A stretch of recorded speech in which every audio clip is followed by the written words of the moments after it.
दोस्तों, एक बार की बात है। एक बार एक साधु एक सभा में अपने सभी शिष्यों को उपदेश दे रहे थे। वो अपने उपदेश में सभी को यह समझा रहे थे कि व्यक्ति को सोच समझकर किसी भी कार्य को करना चाहिए, अन्यथा व्यक्ति को उसकी भरपाई अवश्य करनी पड़ जाएगी, जो कभी कभी हमारे लिए अत्यधिक पीड़ा का कारण भी बनती है। यह सुन वहां पर उपस्थित सभी शिष्यों में से एक शिष्य ने कहा, हे गुरुवर, आखिर ऐसा क्यों है कि किसी भी व्यक्ति की जिद अक्सर उसके नुकसान का कारण बनती है। यह सुन वह गुरुवर कहते हैं, बनते ऐसा नहीं है कि हर बार ऐसा ही हो, सब आपके कदमों पर निर्भर करता है। यह सुन वह शिष्य कहता है, हे गुरुवर, मैं आपकी बात समझ नहीं पाया। इस पर वह गुरुवर मुस्कुराते हुए अपने उस शिष्य से कहते हैं, भंते, यदि जिद सही हो तो वो कभी भी हानि का कारण नहीं बनती। इस पर वह शिष्य अपने गुरुवर से कहता है, किंतु हे गुरुवर, ये कैसे संभव है? जिद तो हमेशा ही नुकसानदायी होती है और हमें किसी न किसी तकलीफ में ढकेल देती है।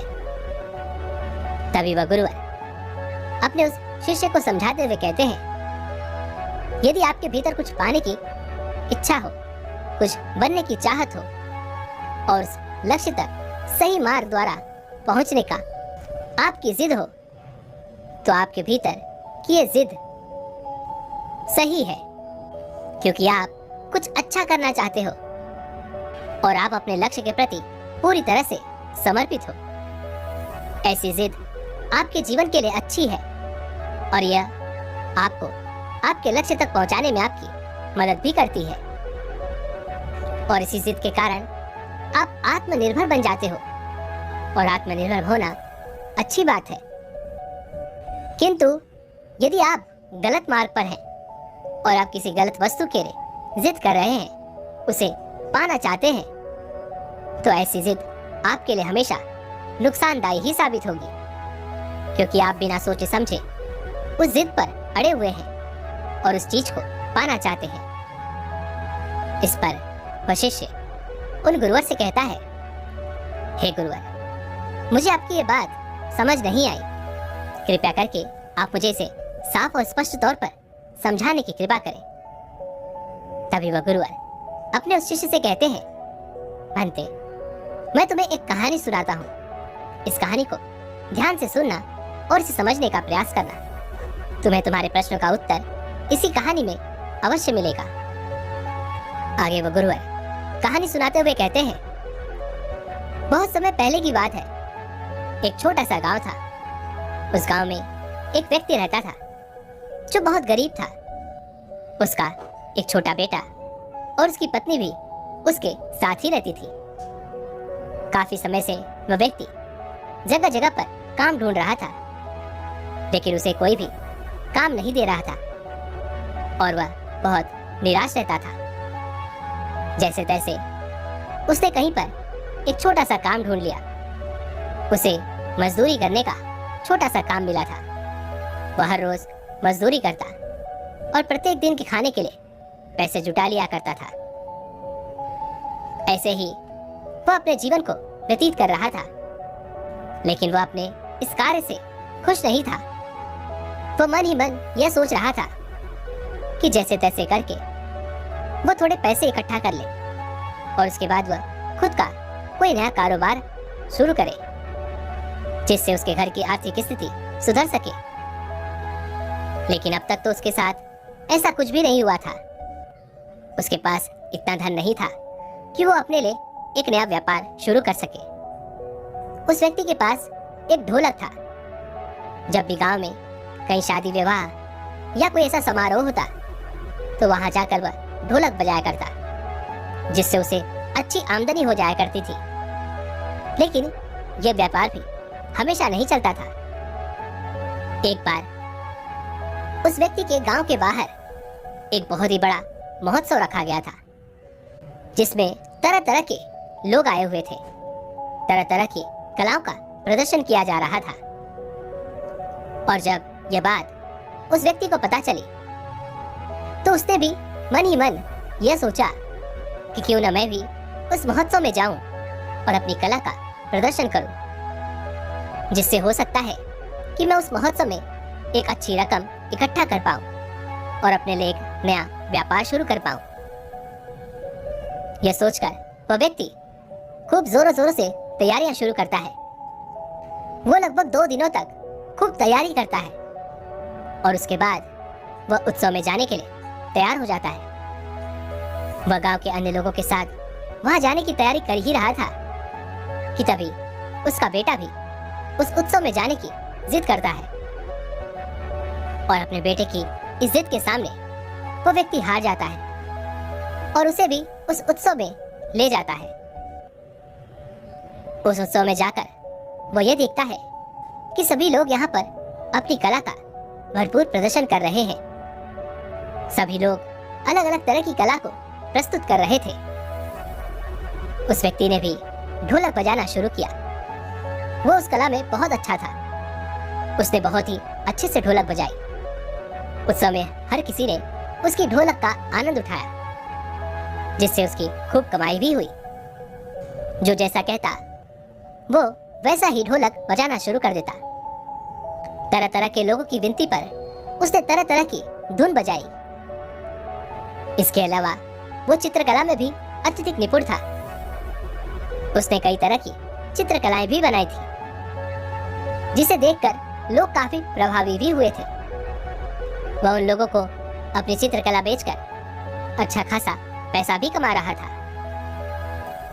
अपनी 2 तरह की योग्यताओं को दिखाकर अपनी 2 तरह की कलाओं का प्रदर्शन करके उसने अच्छा पैसा जोड़ लिया था। लेकिन अब धीरे धीरे शाम का वक्त हो चुका था और उत्सव के खत्म होने का समय भी आ चुका था। उस व्यक्ति ने जो पैसे कमाए थे उन पैसों को हाथ में लेकर वह बहुत खुश था। वह यह सोच रहा था कि वह अब अपने लिए एक नया कारोबार शुरू कर पाएगा। वह कुछ अलग कर पाएगा जिससे उसके घर की स्थिति सुधर जाएगी।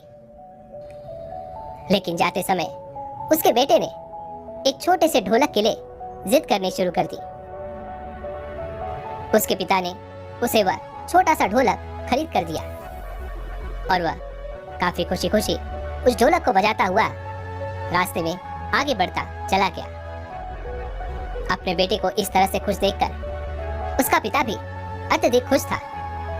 वह दोनों घर की ओर जा रहे थे, लेकिन घर की ओर पहुंचने से पहले रास्ते में एक जंगल पड़ता था और अब धीरे धीरे अंधेरा भी होने वाला था। उस व्यक्ति ने सोचा कि क्यों ना इस छोटे से रास्ते से होकर मैं घर तक जल्दी पहुंच जाऊं, क्योंकि दूसरे रास्ते से जाने पर काफी समय लगेगा। वह रास्ता अत्यधिक लंबा है और यदि मैं इस छोटे से रास्ते से अर्थात अगर मैं इस जंगल के रास्ते से होकर गुजर जाता हूँ तो यह रास्ता बहुत छोटा है और मैं बहुत ही जल्दी अंधेरा होने से पहले ही घर पर पहुंच जाऊंगा। वो जिन लोगों के साथ आया था उसने सभी उन गांव वालों को उस रास्ते से चलने के लिए अनुग्रह किया, लेकिन सभी गांव वालों ने उस रास्ते से जाने के लिए मना कर दिया।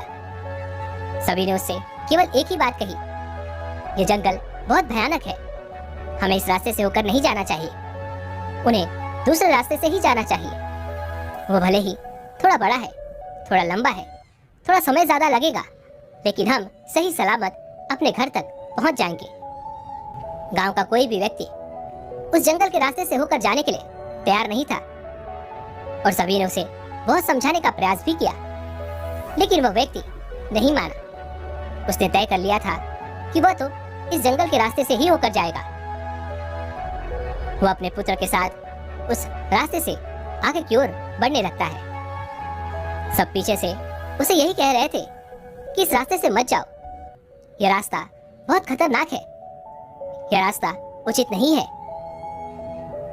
लेकिन वह व्यक्ति किसी की नहीं सुनता, क्योंकि वह बहुत प्रसन्न था और वह जल्दी से जल्दी घर पहुंचना चाहता था। वो अपने बेटे को लेकर उस जंगल के रास्ते से होकर आगे बढ़ने लगता है। कुछ दूर आगे बढ़ने के बाद उसे यह प्रतीत होता है कि यह रास्ता बिल्कुल सुनसान है। यहाँ पर बिल्कुल सन्नाटा है। ना तो कोई यहाँ पर आ रहा है और ना ही कोई जा रहा है। लेकिन वो अपने बेटे को लेकर लगातार आगे की ओर बढ़ता ही जा रहा था। वो जल्दी जल्दी आगे की ओर बढ़ रहा था कि तभी अचानक उसके सामने कुछ चोर आ गए जो उसी जंगल में छुपकर बैठे हुए थे। और वो लोग मौका पाते ही लोगों का सामान छीन लिया करते थे। और वो चोर उसे अकेला पाकर उसके साथ भी वही करते हैं। वह धन जो उसने महोत्सव में कमाया था वो उससे जबरदस्ती छीन लेते हैं। यहाँ तक कि उसके पास का वो ढोलक भी वो उसे छीन कर लेकर भाग जाते हैं। वो उन्हें रोकने की बहुत कोशिश करता है। वह हाथ जोड़कर उनसे विनती करता है, आग्रह करता है कि मैंने बहुत मेहनत से इस धन को कमाया है, कृपया करके इसे ना ले जाए। लेकिन उन चोरों ने उसकी एक ना सुनी। वे सभी वो पूरा धन और वह ढोलक लेकर वहां से भाग जाते हैं। जो कुछ उसने कमाया था वो सब कुछ एक झटके में उसके हाथों से चला जाता है। ये देखकर वो रोने लगता है। मन ही मन टूट जाता है। इस पर उसका बेटा अपने पिता से कहता है, पिताजी, वो गांव वाले सही कह रहे थे, हमें इस मार्ग से नहीं जाना चाहिए था। ये मार्ग हमारे लिए उचित नहीं है, हमें यहाँ से नहीं जाना चाहिए था। आपने जो कुछ भी मेहनत की वो सब कुछ वो लोग लूट कर ले गए। अब हम क्या करेंगे? अपने बेटे की यह बात सुनकर उस व्यक्ति को अपनी गलती का एहसास होता है और वह खुद को कोसने लगता है। वह खुद से कहता है कि आखिर उसने ऐसा क्यों किया। आखिर जब वो गांव वाले उसे मना कर रहे थे तो उसने उनकी क्यों नहीं सुनी। उसने ये रास्ता क्यों चुना। इस रास्ते से जाने की जिद मैंने ही की थी। मैंने जल्दीबाजी में यह निर्णय क्यों लिया। मेरी एक भूल के कारण मुझे इतना बड़ा नुकसान झेलना पड़ा। यदि वो धन होता तो आज मैं अपना नया व्यापार शुरू कर पाता। इतने समय से की गई प्रतीक्षा का जो फल मिला था वो सब तो बर्बाद हो गया। अब उसे खुद की गई गलती पर अफसोस हो रहा था। वो अपने आप पर क्रोध कर रहा था। वह यह सोच रहा था कि मुझे उन गांव वालों की बात मान लेनी चाहिए थी। यदि मैंने उनकी बात मान ली होती तो आज ऐसा नहीं होता और मैं भी अपने घर जाकर एक अच्छा और नया व्यापार शुरू कर पाता। मेरे पास जो कमाई का एक जरिया था, जो एक ढोलक था, उन चोरों ने तो ये भी नहीं छोड़ा, वो अपने साथ उसे भी ले गए। इतना सोचता हुआ वो अपने बेटे को लेकर मार्ग में आगे की ओर बढ़ता चला गया और जैसे तैसे वह खाली हाथ अपने घर पहुंचा। इतना कहकर उन गुरुवर ने इस कहानी को यहीं पर समाप्त कर दिया और अपने उस शिष्य से कहा, भंते, क्या तुम्हें समझ में आया कि बिना सोचे समझे जिद करना हमारे लिए कैसा नुकसानदायी होता है। इस तरह की हट करना हमेशा हमारे लिए खराब ही होता है। आगे वह गुरुवर अपने उस शिष्य को समझाते हुए कहते हैं, तुमने उस व्यक्ति को तो देखा ही जिसने खूब मेहनत की, खूब परिश्रम किया, तरह तरह के कलाएं दिखाई, तरह तरह की कलाओं को प्रस्तुत करके उसने जो धन जोड़ा था उसकी एक भूल के कारण, उसकी एक जिद के कारण उसके हाथों से वो सब कुछ चला गया। जबकि सभी गांव वाले उसे उस रास्ते से जाने के लिए मना कर रहे थे, लेकिन उसने जल्दीबाजी में बिना सोचे समझे वो फैसला किया। यदि उसने ऐसा नहीं किया होता, उसने सबकी सुनी होती, तो परिणाम कुछ और ही होता। जब तक उसके पास धन नहीं था तब तक उसके भीतर धैर्य था, लेकिन जब उसके हाथों में धन आ गया तो उसने अपने धैर्य को खो दिया। उसने जल्दीबाजी की, जिसके फलस्वरूप उसके हाथों में जो धन आया था वह भी उससे छिन गया। इसीलिए ये कहा जाता है कि हमेशा सोच समझकर कदम उठाएं। जल्दीबाजी करना उचित नहीं होता और किसी भी गलत चीज के लिए जिद करना भी उचित नहीं होता।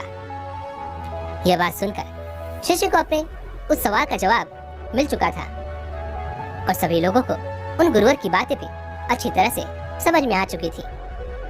वहां पर उपस्थित हर एक व्यक्ति यह समझ चुका था कि बेकार की जिद करना उचित नहीं होता और उन्हें सोच समझकर ही कोई भी कार्य को अंजाम देना चाहिए, अन्यथा हमें ऐसा भी परिणाम जरूर मिलेगा।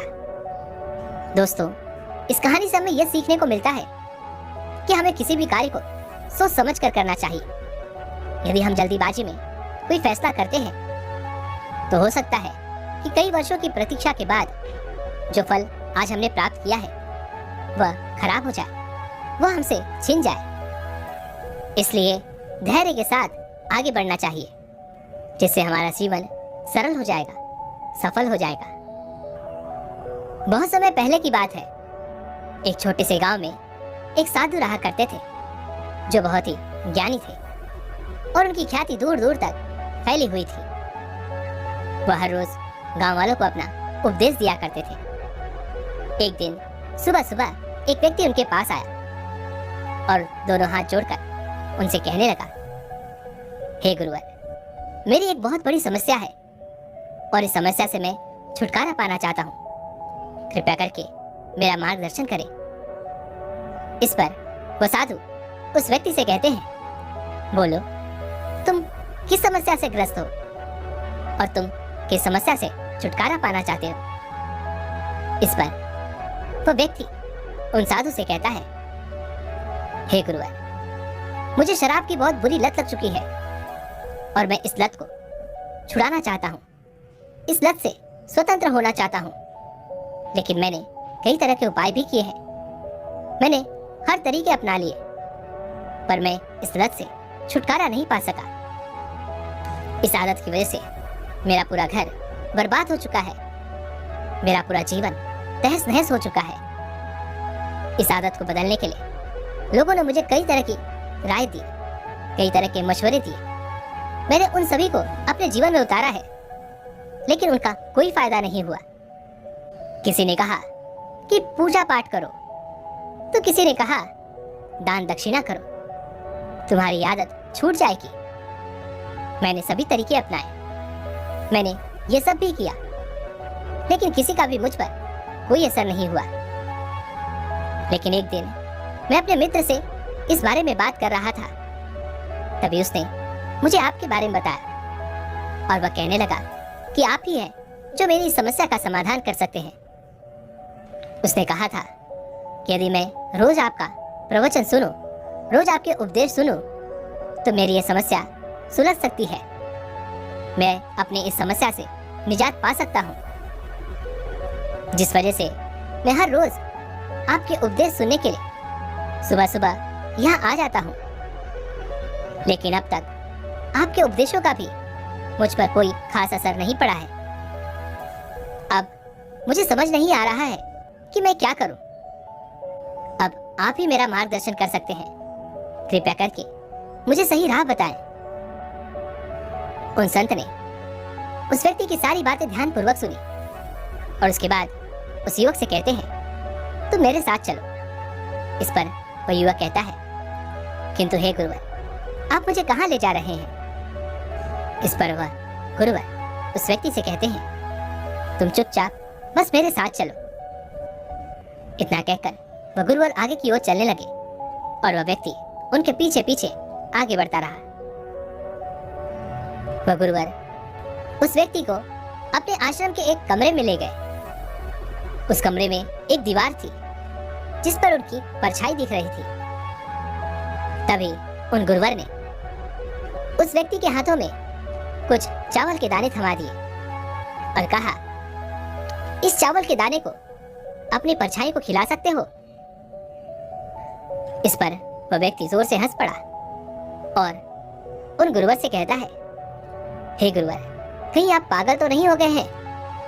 भला मैं अपनी परछाई को ये चावल के दाने कैसे खिला सकता हूँ? भला आज तक किसी की परछाई ने कुछ खाया है जो मैं उसे खिला सकता हूँ? इस पर वह गुरुवर उस व्यक्ति से कहते हैं, आखिर तुम अपनी परछाई को क्यों नहीं खिला सकते? इस पर वह व्यक्ति कहता है, हे गुरुदेव, ये तो असंभव है, ऐसा नहीं किया जा सकता। मैं अपनी परछाई को ये चावल के दाने नहीं खिला सकता। तभी वह साधु उस व्यक्ति से कहते हैं, भंते, ठीक इसी प्रकार तुम भी अपने जीवन में अपनी परछाई को चावल खिलाने की कोशिश कर रहे हो, जो कि संभव ही नहीं है।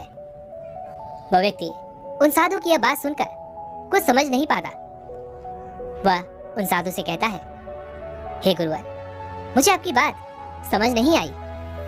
आप मुझे साफ और स्पष्ट तौर पर समझाने की कृपा करें। इस पर वह साधु कहते हैं, भंते, तुम पूजा पाठ कर रहे थे, तुमने दान दक्षिणा भी की और तुम मेरा प्रवचन सुनने भी हर रोज आया करते हो, लेकिन किसी भी बुरी आदत को इस तरह से नहीं छोड़ा जा सकता। अगर तुम्हें उस बुरी आदत को छोड़ना है, उससे मुक्ति पानी है, तो तुम्हें केवल बातों को सुनकर नहीं बल्कि उन पर चलना भी होगा, अर्थात उन बातों को अपने जीवन में उतारना भी होगा। तुम्हें अपने जीवन में खुद बदलाव लाने होंगे, अपने कर्मों को सही करना होगा, तभी तुम्हारे जीवन में बदलाव आना संभव है। यदि तुम बुरी आदतों से लिप्त हो तो तुम्हें ही खुद प्रयास करना होगा ताकि तुम उन बुरी आदतों को छोड़ सको और अच्छी आदतें अपना सको। और तुम यदि ऐसा सोचते हो कि खाली तुम किसी की बातें सुनकर या पूजा पाठ करके दान दक्षिणा करके तुम अपने जीवन में बदलाव ला सकते हो, तो ऐसा कभी नहीं होने वाला और तुम अपने जीवन में कभी भी इन बुरी आदतों से छुटकारा भी नहीं पा सकोगे। यदि तुम सचमुच इस समस्या से छुटकारा पाना चाहते हो, अपने जीवन में बदलाव लाना चाहते हो, तो जो कुछ मैं कहता हूँ उस पर अमल करो, उसे अपने जीवन में उतारो और आज ही यह संकल्प लो कि तुम इस बुरी आदत को छोड़ दोगे और तुम्हें इस आदत पर डटे रहना होगा, इस संकल्प पर डटे रहना होगा। और यही एकमात्र उपाय है कि तुम अपनी इस आदत को छोड़ने में सफल हो सकोगे। तुम्हें खुद को यह समझाना होगा कि आज से तुम्हें शराब की बोतल को हाथ तक नहीं लगाना है, फिर चाहे तुम्हारे सामने कैसी भी परिस्थितियां क्यों न उत्पन्न हो जाए। तुम्हें अपने संकल्प पर डटे रहना होगा। इस बात को गांठ बांध लो कि तुम्हें अपने आप को सुधारना है, अपने आप को बदलना है, अपने जीवन को इस बुरी लत से छुटकारा दिलाना है। यदि इस आदत को तुमने अपने जीवन में उतार लिया और तुमने यह संकल्प ले लिया कि तुम्हें इस आदत को बदलना ही है, फिर चाहे कुछ भी क्यों ना हो जाए, तुम्हें कोई नहीं रोक सकता। तुम अपने आप को इस बुरी लत से अवश्य ही छुटकारा दिला पाओगे। इतना कहकर वह गुरुवर वहां से चले गए और वह व्यक्ति भी यह समझ चुका था कि केवल बातों से नहीं बल्कि उसे कर्म भी करने होंगे ताकि वह अपने जीवन में उन बदलाव को हासिल कर सके। दोस्तों, इस छोटी सी कहानी से हमें यह सीखने को मिलता है कि यदि आपके भीतर कोई बुराई है, आपके भीतर यदि कोई बुरी आदत है और उसे आप बदलना चाहते हैं, तो पहले आपको खुद में सुधार लाना होगा। आपको यह संकल्प लेना होगा कि आप उस बुराई को अपने भीतर से निकाल फेंकेंगे। आपको यह ठानना होगा कि आप खुद को बदल कर रहेंगे, तभी आप अपने जीवन में कोई बदलाव ला सकते हैं। यदि आप यह सोचते हैं कि केवल अच्छी बातें सुनकर, अच्छी बातें देखकर आपके जीवन में कोई बदलाव आएगा, तो ऐसा होना संभव नहीं है। आपको अच्छी आदतों को अपनाना होगा, उन पर लगातार प्रयत्न करने होंगे, लगातार अभ्यास करने होंगे, तभी वो आपके जीवन में कोई बदलाव ला सकेंगे। दोस्तों, किसी महान व्यक्ति ने कहा भी है कि केवल अच्छी बातों को सुनकर नहीं, उन पर चलकर बदलाव आते हैं। इसलिए केवल सुनने पर नहीं बल्कि उन कार्यों को अपने जीवन में उतारना भी सीखें, उन आदतों को अपने जीवन में उतारना भी सीखें। उम्मीद है कि आपने आज की इस वीडियो से जरूर कुछ न कुछ सीखा होगा। तो इस वीडियो को लाइक और अपने दोस्तों के साथ शेयर करना ना भूलें। और हमें ऐसे ही सपोर्ट करने के लिए चैनल को सब्सक्राइब और घंटी बटन को भी ज़रूर दबा दीजिएगा। तो चलिए मिलते हैं किसी और वीडियो में, तब तक के लिए अपना ख्याल रखें। धन्यवाद।